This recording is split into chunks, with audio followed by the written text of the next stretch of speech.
ये तस्वीरें 2 दिन से काफी वायरल हो रही है और इसका कारण यह है कि 2 साल पहले तक यानी कि 2023 में जब मालदीव्स में इलेक्शन हो रहे थे तो जो ये मुइजू है, प्रेसिडेंट है वहां का, एक कैंपेन, जो इसका इलेक्शन कैंपेन था, उस समय चाइना की गोद में जाकर बैठ गया और इसके इलेक्शन कैंपेन में चाइना का फुल सपोर्ट मिला इसको।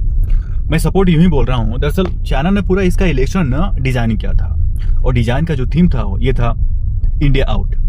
मुइजू ने जहां जहां पॉलिटिकल स्पीच दिए, जहां जहां पॉलिटिकल रैली की है, वहां पर इंडिया के खिलाफ जहर उगला और इसका नतीजा यह हुआ कि मालदीव्स के अंदर कुछ 93 पार्लियामेंट्री सीट्स हैं, उसमें 66 सीटों पर इसने जीत हासिल की। इलेक्शन जीतकर जैसे ही मुइजू प्रेसिडेंट बनता है, पहला काम चाइना के इशारों पर यह करता है कि भारत से कहता है कि आप हमारे देश से निकल जाइए। भारत भी एक सभ्य देश है, बिना कोई प्रोटेस्ट किए हुए, बिना कोई शिकायत किए हुए हमने कंप्लीट विड्रॉल किया। लेकिन ऐसा क्या हो गया कि मुइजू 1 या 2 सालों में इसको इस तरीके से झुकना पड़ा। शायद जून या जुलाई की बात है 2024 की, जब 3 फिशरमैन थे, मछुआरे थे, जब एक साइक्लोन में फंस गए। वहां के स्थानीय लोग जो थे सरकार से निवेदन किए, चाइना को भी आग्रह किया गया कि आप आइए, इनको बचाइए। लेकिन न तो सरकार आई मुइजू की, नो चाइना, और पूरे देश के सामने ये तीनों लोग मर गए। इसके बाद एक जन आक्रोश हुआ, लोगों के बीच में एक कहीं ना कहीं गुस्सा फूटा।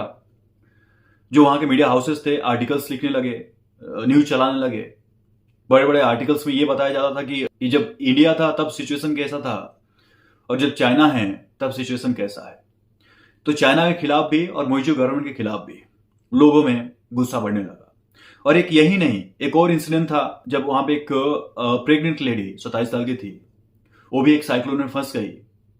लोगों ने सरकार से भी निवेदन किया और चाइना से भी निवेदन किया, कोई नहीं है बचाने।